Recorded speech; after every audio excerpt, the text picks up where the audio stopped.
What would you say you do here? What in the wide, wide world of sports is going on here?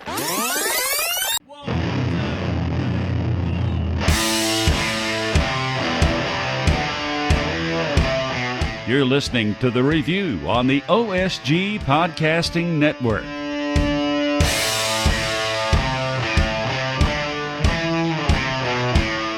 Hello, everybody, and welcome back to The Review. It's the online sports guys, OSG Sports, if you will. It's the OSG Sports podcast, everything college football, news, notes, nuggets from the week that was in the world of college football.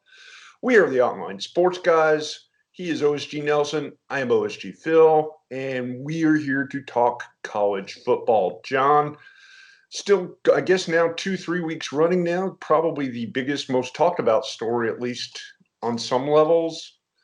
The weirdness at the University of Colorado, where it appears they have settled on former UCLA head coach and soon-to-be former Miami Dolphins assistant coach Karl Dorrell as your new head coach. Yeah, it was weird because Troy Calhoun, when he was asked about the opening, the current head coach of Air Force, was kind of non-committal and vague when he was asked about it. But now it looks like Karl Dorrell is going to be heading back into the Pac-10, 12, 14, or however many teams are in the conference currently. And Eric Bieniemy had pulled himself out of consideration for that job. And right now, I guess from a Colorado perspective, you're sitting there and you're thinking, okay, Dorrell is probably economically feasible, and you need to get somebody in, considering when you lost your head coach in the first place to Michigan State around signing day. So you've got to put the fire out, and Dorrell has proven that he can coach in that particular conference with his time at UCLA. I don't know what the success rate is going to be at Colorado, and if you can compare it to what he did in Westwood, but okay, if this is what it's going to look like, this is what it's going to look like. You've got a coach. And I guess we sit there and run the confetti cannon and offer our heartfelt congratulations to Colorado if this comes to pass. Yeah, and it's interesting to me, too. I saw something today that if you mentioned that if you're going to hire Karl Dorrell, why not just keep Darren Shiverini? Is there really that big of a difference? Right. Maybe the difference there being that Dorrell has actually been a head coach and Shiverini hasn't. Yeah. But, yeah, I mean, it's not a ground shaker or earth shaker, a game changer, or any other kind of descriptive adjective you want to use. I don't think it's a bad choice. Other guys who were mentioned for the job included former Washington and USC head coach and current Alabama offensive coordinator Steve Sarkisian. It appears the Buffaloes interviewed Brett Bielema at some point in time. Sure. I don't know how serious the flirting with Bieniemy ever got. We talked about that a lot last week in our show about the virtues of having him take the job or not. Yeah. And I said it last week, and I stick to this, that Bieniemy's end game is to be an NFL head coach. I think it's something, if the Chiefs have any modicum of success again this coming year off the Super Bowl, it's a done deal. He will be a head coach in the NFL. I'm not so sold on that, but okay. Yeah, I think it would have been a temporary thing at best. Troy Calhoun, apparently at the Air Force, also apparently was one of the guys who got a chance to talk to the Colorado leadership. Yeah, it's a tough spot for the Buffaloes to be in. Yeah, and you're talking about a program who had some success a couple decades ago. Yeah, wasn't a bad team at that point in time, but like most of the Pac-12, they've taken a beating under the new system. They have, and the finances and the way the game is played based on TV revenue and how much money you're willing to fork over and spend has kind of left them and a lot of other schools of their ilk in the dust. Yeah, and, we talk about the pyramid of, I guess it's the pyramid of hiring. And if you're looking to improve your lot when it comes to, where you're currently a head coach. Right now, you look at the money that's coming into the schools and the conferences and the TV deals. And obviously you have SEC, ACC, Big Ten, and so on. And the Pac-12 has been fighting for solvency, really, with the Pac-12 network and the West Coast kickoff times. And we get into all of that discussion as to why the Pac-12 isn't as desirable a location for a head coach these days. And that's the tough part in all of this. And if you're a coach in the Pac-12 and someone from and I'm just going to go ahead and use the word, a richer conference, because that's really what the Big 10-12 is. It is a richer television conference. Then you're going to consider the gig, and Mel Tucker did, despite leaving the school in a lurch after the second signing day period, which to me is the larger issue in all of this. And we got into that last week. To quote the great Steve Miller, take the money and run. And that's what Mel Tucker did. And it's disappointing. It's a fact of life. But I think that if he had wanted to do that or do something like it, I would have, if I'm a fan of Colorado, I would have appreciated, dude, a little heads up here. We know that you're interested. Maybe your timing needed to be a lot better than it was. So that to me is the larger issue in and around Mel Tucker's departure. And to your point about Darren Chiaverini, the fact that he hasn't been a head coach before, give him the OC position, let him be the hometown guy who runs the conference, runs the program, and runs the offense, and tries to get Colorado past 6-6. But okay, Karl Dorrell gets back into being a head coach in the college ranks. His time at UCLA was average to slightly above average, and I guess that's what really Colorado is looking at right now, is that they're looking at some kind of stability and hoping to be a part of the upper echelon in the Pac-12 right now. So, all right, Colorado, you got a head coach. Congratulations. Yeah, essentially from 2003, Dorrell had the job from 03 to 07. He went 35-27, not bad, but particularly considering UCLA's fortunes as of late. Yes. He got them to a bowl game. He got fired ironically, after getting UCLA to a bowl game. Yeah. And he's had some success as a receivers coach for the New York Jets and the Miami Dolphins. He's being credited for a large part in the development of Devontae Parker, who was one of the few bright spots for the Dolphins this season as he emerges as a go-to receiver. Right. So he has a decent resume. Again, he's not a nerve shaker, but at this point, if you're Colorado or if you're a team at that level, how many game changers are there for you to grab? Unless you're going to a game changer or an earth shaker from, say, FCS, and you go after somebody, say, at North Dakota State or Sam Houston or something like that. But I know that the perspective is different. But, yeah, right now you're going to be looking for someone who has head coach experience, and they found that in Dorrell. It doesn't move the meter for me. I don't know how many fans it's going to move the meter for, but the bottom line is you have someone with conference coaching experience who can bring along Darren Chiaverini and everyone else on that staff, maybe give you a little bit of stability after what happened after the Mel Tucker exit. And I want to talk briefly here, too, about coaches that may or may not stick around because, as we know, contracts are only worth the paper that they're written on. Correct. Buffalo gives Lance Leopold a 5-year contract extension.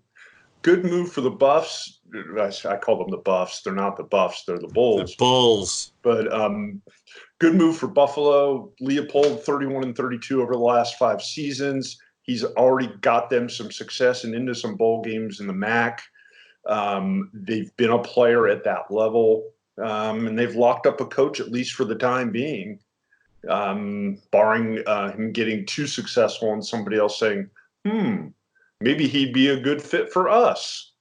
Yep, Lance Leopold in 2019, first ever bowl win. Yeah, Leopold. And you need to hold the note and hold the hands up here the whole time, and then maybe you can slip the glove off and do that routine. First ever bowl win 2019, first ever 10-win season, bests the record of Buffalo with 8 that they had, I want to say, in 2008 and 2013. And we've seen the program become one of the better programs in the MAC with their offense. and 24 wins over the last 3 years for Buffalo. So good for the Bulls to lock Leopold in. In just a little bit of math here. In 2019, his $615,000 in guaranteed compensation was fifth among the 12 coaches in the Mid-American Conference. So a little bit of bump there. You're seeing what he's able to do in a Go-5 conference. So you want to bump that salary up and keep him around. And that's the first step that the Bulls have done in keeping Leopold a couple days before their spring practice starts. Wait, what? Their spring practice is already? Yeah.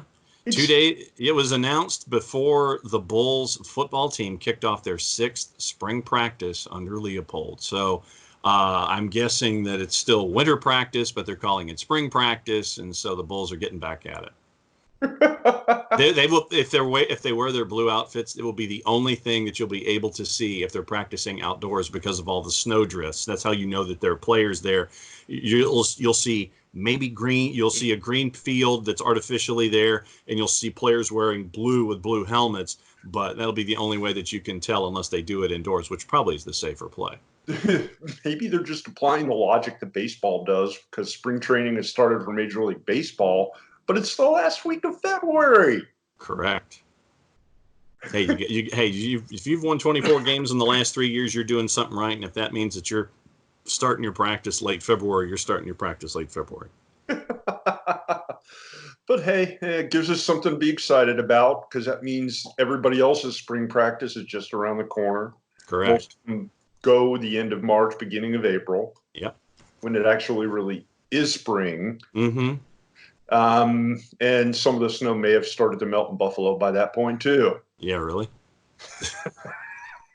Speaking of melting, we're going to kind of fade away into the break. We're going to melt into a commercial break here. Yes, I'm trying to think of a good way to transition into it, a segue, if you will. You are listening to the review on the OSG Sports Podcasting Network, and when we come back, we're going to talk about the kitchen sink, some players already in trouble with the law, a very unfortunate tragedy on the Navy campus, and a couple of other things going on. You are listening again to the review on the OSG Sports Podcasting Network.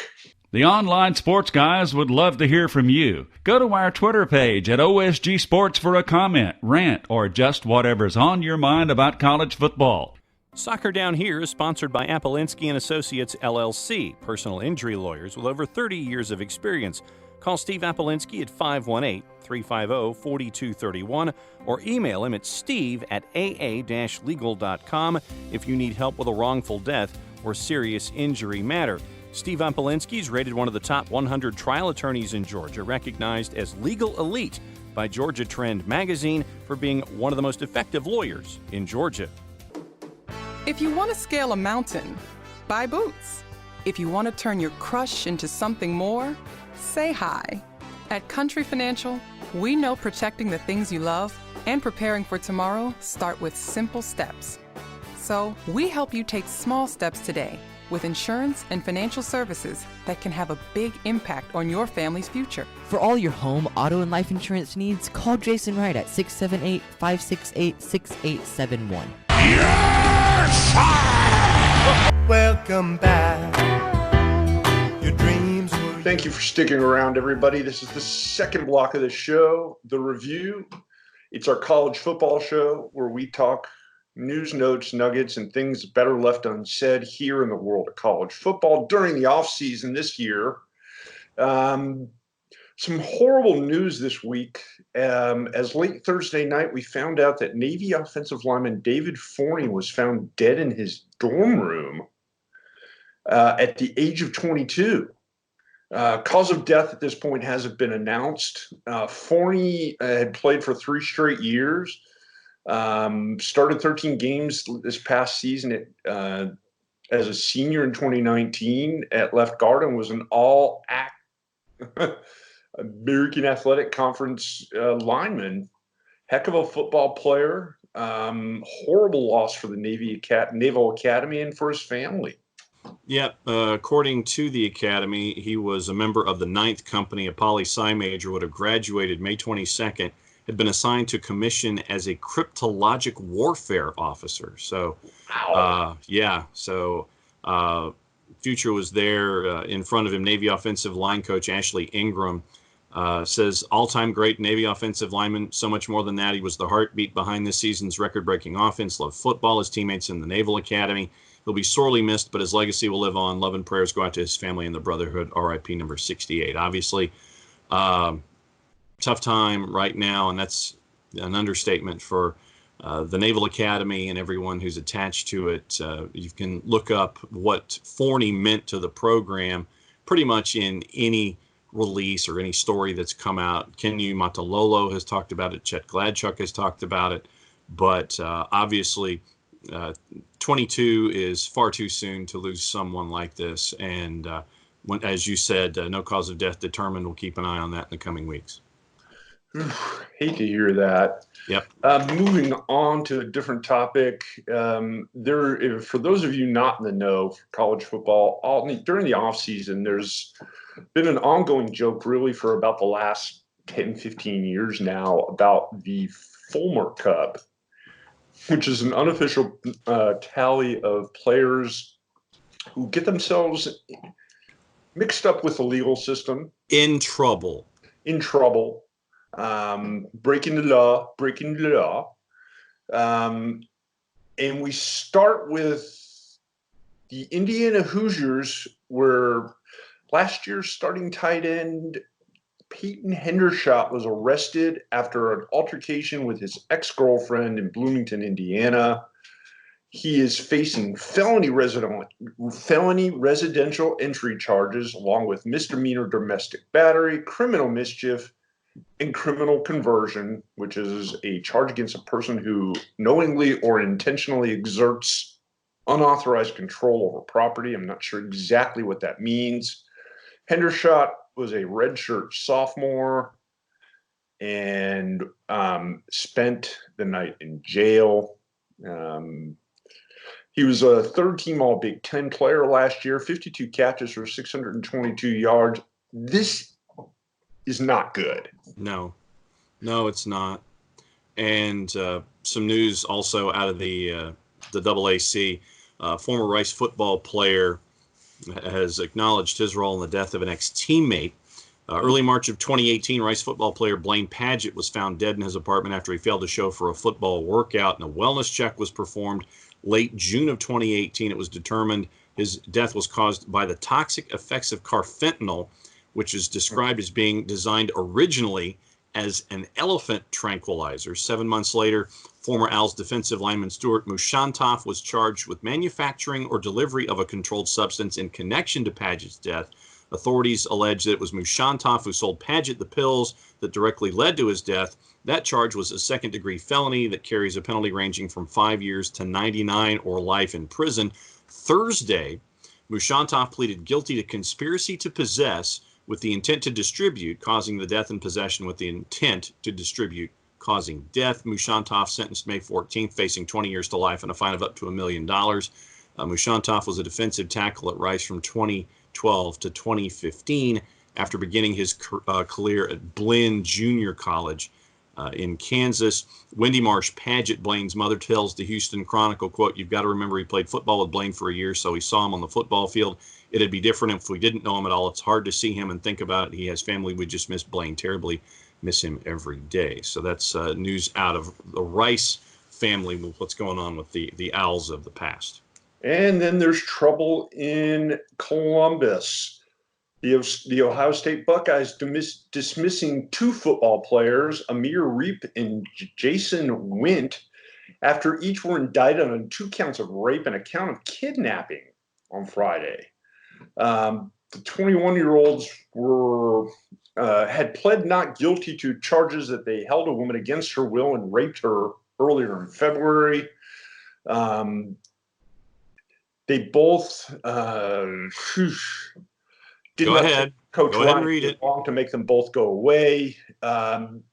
According to the narrative of the arrest, The woman told police that she started having consensual sex with Reap, and Wint came into the room and wanted a piece of it. After several minutes, they stopped. Reap told the woman that she needed to say what happened was consensual while on a video recording and laughing at her. And police have said recording.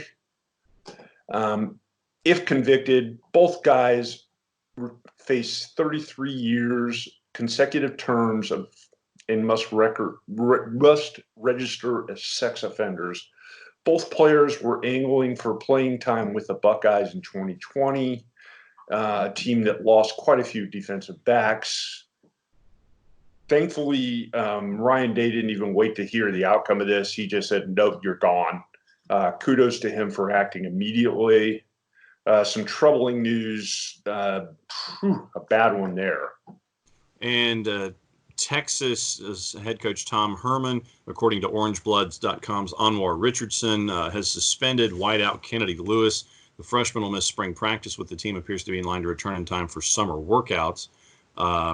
Provided whatever he does, make sure that gets him back in the good graces for Tom Herman. It's a missed chance for Lewis. 3-star recruit last season, one catch against Rice for 37 yards. So we'll keep an eye on the Kennedy Lewis situation, why he was suspended for spring practice in Austin. And out in Utah, University of Utah wide receiver Terrell Perriman, a 20-year-old, is now charged with 8 felony charges, 3 counts of rape, 2 charges of forcible sodomy, a count of forcible sexual abuse, and aggravated kidnapping, after being charged with allegedly raping a 17-year-old girl earlier in February. This past Friday, prosecutors added all the other charges, and the woman reported she went to Perriman's home after a text and told her his roommate would be there, and they went back and forth. Perriman is accused of grabbing her and raping her. This is not the first time that Perriman has made the news. Another woman had reported that Perriman forced her to perform oral sex twice between October and November of 2018. He was arrested January 30th after the girl reported it. Perriman was dismissed after this latest round of charges on Friday after initially being suspended after his arrest. He's being held in the Salt Lake County Jail in lieu of $750,000 bail. That. All right, we're done with the blotter for this week. News and notes. What's on your mind? News and notes. Outside of that, it's been kind of a quiet week in college football.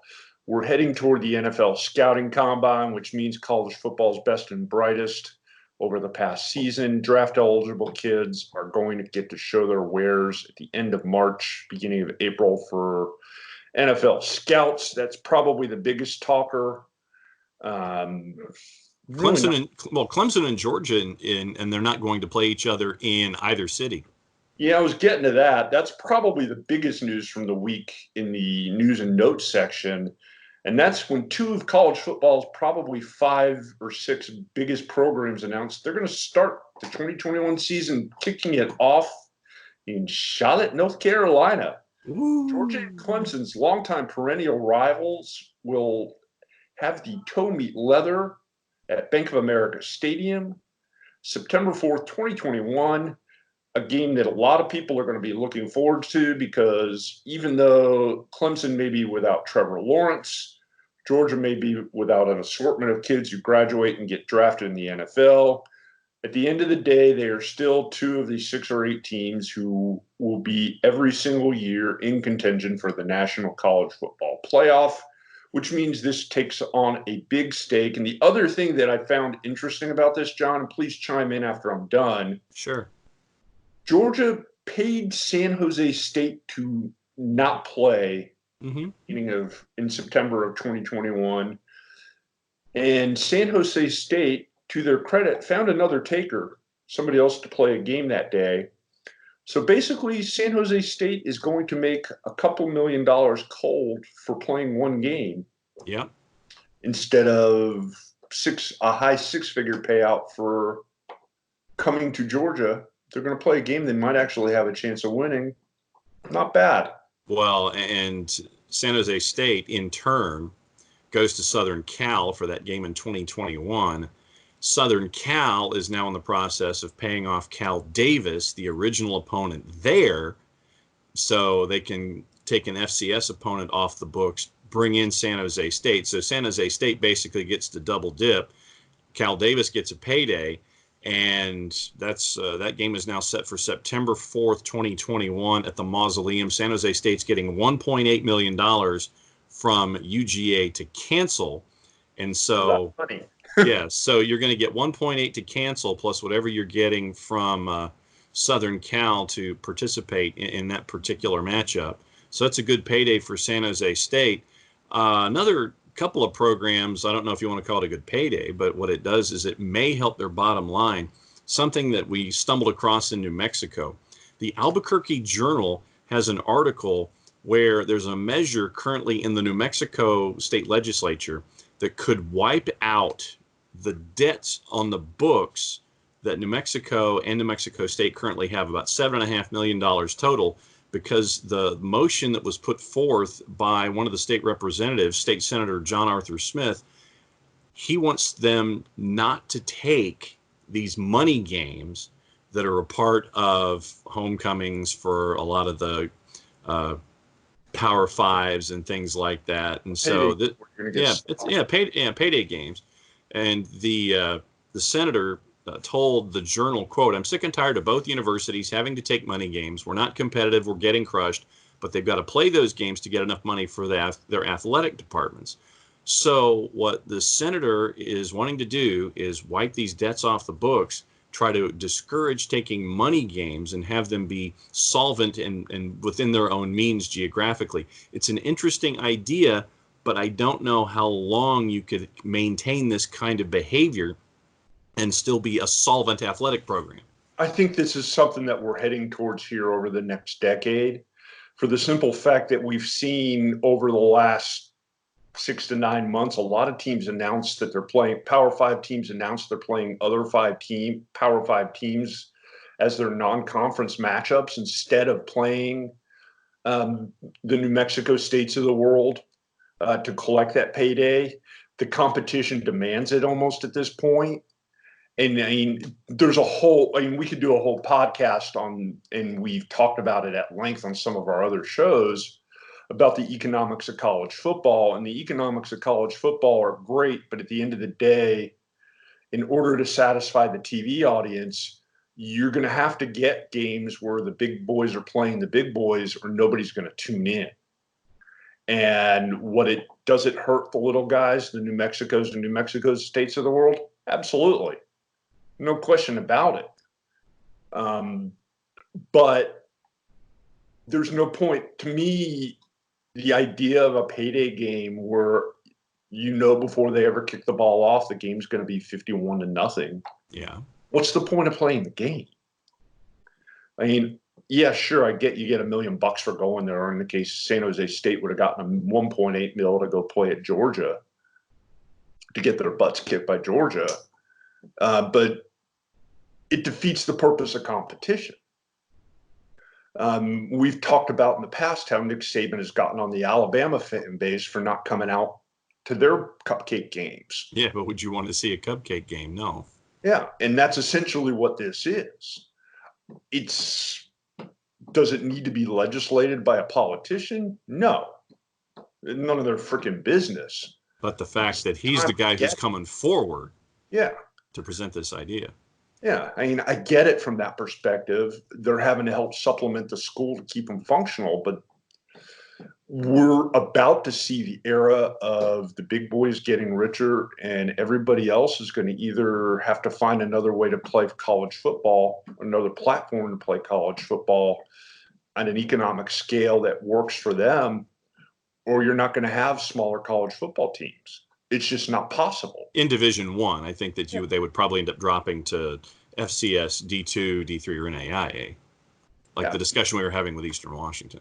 Yeah, you can't have the same scale if you're in New Mexico State, it's impossible for you to compete with Alabama. It just, you can't. Yeah. There's nothing you will ever do in any of our lifetimes that would make that scale even. Right. So why play it? What purpose does that serve? Football drives the bus for athletic departments. It doesn't matter what level it is, whether it's Power 5 or Go 5. There are very few schools that are basketball schools, like a Kansas, that helps drive the bus for you athletically. So if you're looking in that direction, then what you're trying to do is fund the rest of your athletic program, and that's why you have San Jose State do what they do, Cal Davis do what they do this week. You have all of these FCS schools that will take this $700,000, $800,000 payday, because that means a lot to continue what their athletic departments want to do across all of their different sports and programs. I think the question that a lot of these schools are going to have to ask themselves, and it sounds like one that New Mexico is trying in a roundabout way to ask, is can they function off of academic money? I think most schools can. Lord knows they charge students enough to go attend the schools. Right. And in most of the bigger programs, the athletic departments run separately from the school anyway. Yeah. They operate under the athletic foundation or association's money. That's how they pay the coaches. That's where most of the profit and everything else goes. If you're not sinking money into that, if it's something that a school that has a good academic history, is a good academic facility, or whatever, I'm trying to think of the word. Just an institution, a good academic institution. If you're getting enough money to function as that, why go $15, $20 million in debt just to be able to say you have a football program? Just saying. I'm playing devil's advocate here. Oh, I know. A couple of other things in the greatest hits for the kitchen sink. Looks like Butch Davis has gotten a promotion at the University of Alabama. Steve Sarkisian is staying at the University of Alabama. Let's see. Let me see what Butch Jones's official title is. Head coach. From analyst to special assistant to the head coach. Whatever in the wide world of sports that means, congratulations. Brady Hoke has added his nephew to the coaching staff at San Diego State. Color me surprised there. They're so hokey. Yes. Phil Fulmer says that he could have coached the Vols again after he had turned into athletic director, but it did not appeal to him. Let's see. Speaking of the SEC Media Day schedule has come out, and Mike Leach and Nick Saban will be appearing on the same day, Monday, July 13th. It is Florida, LSU, and Missouri, so you have Dan Mullen and Ed Orgeron. Tuesday, July 14th, you have Georgia, Kentucky, Ole Miss, and Vanderbilt, so you have Kirby Smart and Lane Kiffin. Wednesday, July 15th, you have Alabama, Arkansas, Mississippi State, and Tennessee, so you have Nick Saban and Mike Leach. And Thursday, the 16th, you have Auburn, South Carolina, and Texas A&M, Gus Malzahn, Will Muschamp, and Jimbo Fisher. So that's a quick runaround of what's going on in college football. It's hard to believe we're already talking about that, and here it is the last week in February, and we're talking about something coming up in July. But down here in the South, college football is always a topic of conversation. It doesn't matter what time of year it is. That's the beauty of the show, is that we have no shortage of things to talk about. But maybe the amount of things that we have to talk about might have run out for the day. Sounds like a plan. I think we'll wrap things up. I would be derelict in my duty if I did not do the promotional spiel here, and that's SHPIEL. John is showing you that we have a phone app. It's free. Free. You can get it on Android and on iTunes, or the Apple Store, if you will. Yes, iTunes and Android. iOS and Android. Download it now. Download it now. Sports. Yes. Download the app. You'll be able to find out every time we drop a podcast, which is quite frequently. You know it. You can find us at the same place on our social media channels, both on Facebook and Twitter, and on YouTube at OSG Sports. You can find him at OSG Nelson. You can find me at OSG Phil. Don't forget, download the phone app now. Now. Now. Oh, ow, that sounded like that hurt. But here it is again. Here's the Android version. Phil has the iOS version in the iTunes store. So here's what it is. All of our content, college football, lacrosse, wrestling, anything else that comes across, those are on the college football. That's on the college football channel here at the network and here on the big channel at OSG Sports as well. Thanks for tuning in, everybody. You have been listening to The Review on the OSG Sports Podcasting Network.